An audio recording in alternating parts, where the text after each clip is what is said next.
Welcome to this show. My name is Kennedy Otieno.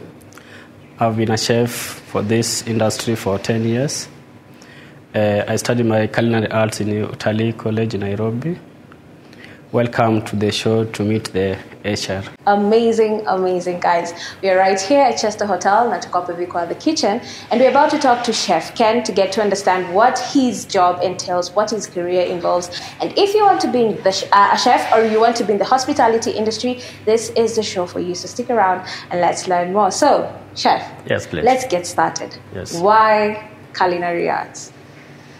Culinary arts is a self-interest. Mm-hmm. It's an I don't know what I can put it. It's an inborn thing. Mm-hmm. You know, when I was born, I didn't know I would be becoming a chef. Yes. But along the way, I found myself to be a chef, and I've been liking it from the word go ever since I started this. Mm-hmm. So for me, I can say culinary is the best for me. Yeah. I love it. Mm-hmm. Yes. And you know, while growing up, most of us had different ideas of what we wanted to become. So zingine zilikuwa prompted na wazazi. Mzazi anakuambia, kuwa mwalimu, kuwa nini. How did they react to you wanting to do culinary arts?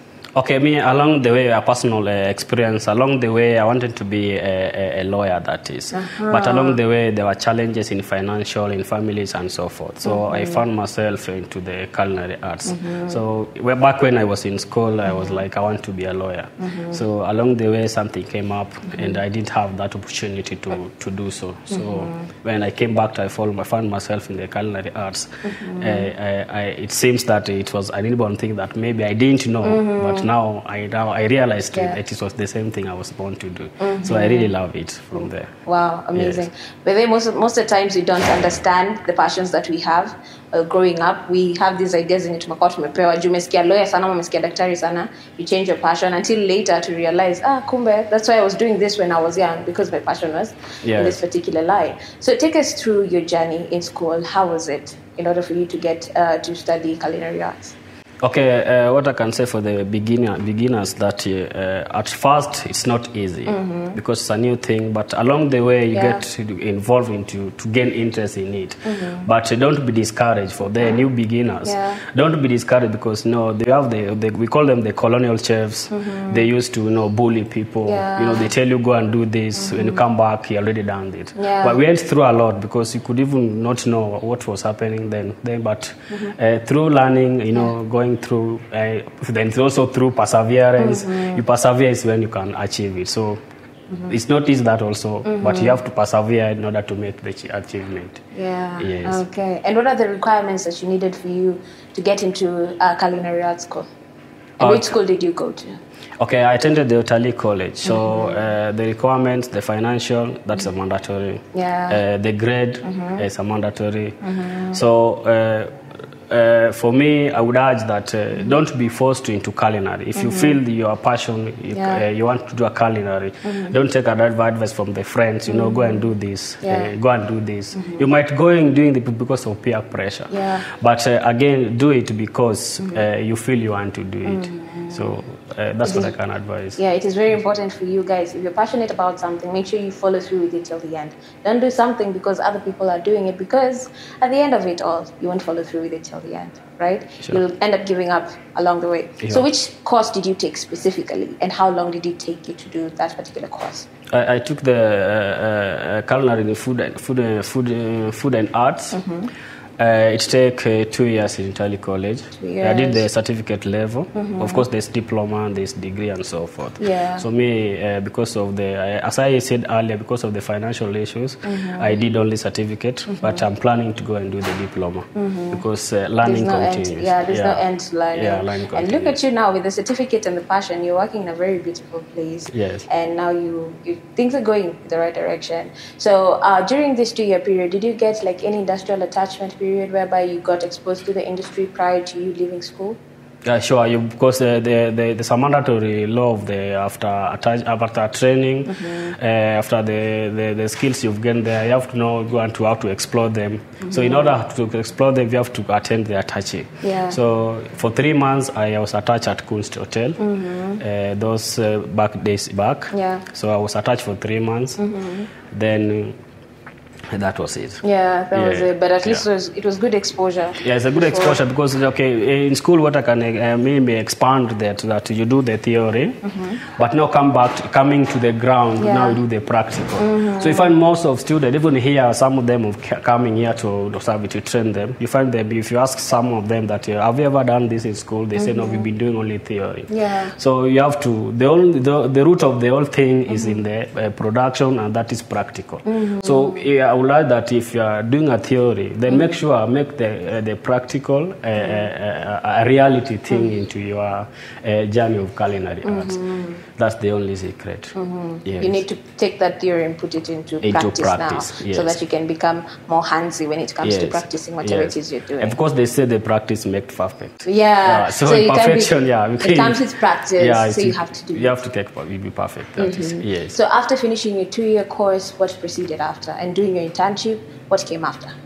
After doing that, I entered into the market. So in the market, you tarmac for a job. Yeah. So the history of me that I've tarmac to Nairobi, I tarmac to Eldoret. Yeah. Then I came back now in Nakuru. In 2018, I've been into a Noble Hotel that is in Eldoret. I worked there for like 2 years, and I came back in Nakuru in Chester. Now this is my 6th year. Wow. Yes. 6th year. Yes. That is amazing. That is a very long time I've to been be here on for 6 years. Yes. And what do you love about being a chef? Being a chef, it helped me. I love because it helped me interact with different people.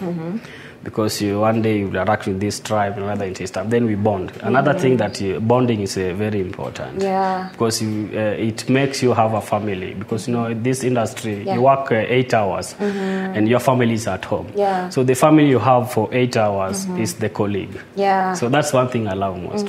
Yes. Bonding with people. Bonding with people. I think it's the nature of most jobs. You get to spend more time at work than you do with the relatives at home. Yes. So you have to create that bond with workmates so that work iko conducive. Si unakuja hapa asubuhi umekuja umekasirika because unajua utapatana na mtu wako mnasikizana na yeye. So it is very, very important. Yes. So there's a question that was asked by a colleague that we had is within this room that I thought also important to ask on air. Yeah. So they asked whether you cook at home. So he would like to know, do you also cook at home, or the moment umetoa kofia chef up, that's it, that's the end of you and cooking until the next day? Yeah, for me personally, I cook at home. I cook at home. Yes. Leo naambia tu relax. Yeah, I got you. not frequently, but you surprise her. You know, if you do it frequently, it's another issue. You surprise her. No, Mama, you know what? I'm doing it today. Yeah, today. Then it's like, wow, thank you. Yeah. Wow, amazing. Yeah. Guys, remember talking to Chef Ken, and for those who want to do culinary arts, we are taking you through the journey of what it involves. Now, can you describe to us a day in your life as a chef? What does your day involve? How does your day, like the order of things, how do they run? Okay, being in this industry and the nature of my work. Yeah. The nature of my work that once you clock in the system, you come into the kitchen. Yeah. You look for the notice board. What do you have? The expectation of the client you have. So being that here we are doing with the workshops. So you check what is there. Then you know how to arrange your workmanship. So one thing you come here, you confirm the order of the notice board. What is there? How many clients do you have for that day? Then another thing, you go straight to your mise en place, depending on what you have on the notice board and what you have on the diary on that particular day. So that will guide you to know what to do, to make you not rush into other things. Yeah. So again, we're also doing a la carte, a process whereby you come and walk in, you come and order. So in order for you to work smooth in this culinary art journey, once you are in a kitchen as a chef, what you need to know that you must have what called a mise en place. A mise en place, if I may expound maybe for our viewers, is that you do some early preparation, so some particular ingredients to make some meals. So for a chef who know, they have to have sauces. Yeah. for you to have a walkthrough to your not having, hiccups in your working station. So mise en place are mandatory. Yes. You need to have those ingredients standby. A standby. Yes, in that's case. the only secret. Yes. So and your day carries on. It's just a lot of cooking. Yeah. Which you love. Yeah, it's true. Okay. Yes. So guys, remember we're right here at Chester Hotel, and we are getting to learn so much about culinary arts and what Chef Ken's job involves. Okay, so what do you think, okay, in your own words, like when you're working right now, do you require any certification to prove that you are rightfully supposed to be here? Yes. Yes, because you require a certificate from the recognized institutions by the government. That's the law. Then why do you do so? Because you are dealing with human food consumption. So it has what you have what you call a food knowledge. So food knowledge helps you to avoid so many food poisons. Because if you tell someone how do you handle this, but without knowledge, he or she will not do it. So that's why it's a recommendation. It's a mandatory that you must have a requirement of a certificate of any institution that are approved by the law. Yes, that's the law that governs the land. Yes. Amazing. Guys, we're going to take a quick break right here with the HR, but I hope you're following through with this conversation and you're learning a thing or two if culinary arts is the path for you, so don't go too far.